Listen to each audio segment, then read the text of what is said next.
Mother তোর একটা বিড়ি আছে কইলাম যে ভাত খেয়ে খামো আগে খেস না।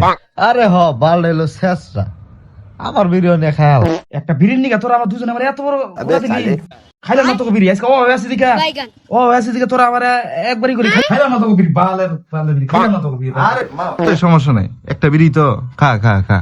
আমারও একটা দেশ বন্ধু একাই আমি আবার খাম না তো ওনারা আমার নিও হারাম না তোরা দিকা একটা বিড়ি গা A few moments later. কেবল খাইলাম। বিড়ি আছে রে বাবা তোর কাছে? না আমার কাছে বিড়ি নাই একটা বিড়ি আছে লুকায়া লাইছে তোর কাছে বিড়ি নাই? ও তো আছে অভাবে। তাইলে বল বাজারে যা লাগবো। তাহলে আমারও বিড়ি নাই নু বিড়ি নেই হেগে কে রে তুই যাবি না? না রে বন্ধু আমার পেটটা বুঝছো সকাল দিকা খুবই সমস্যা হয়েছে। ঠিক আছে আয়। গেছে এবারে अबे साले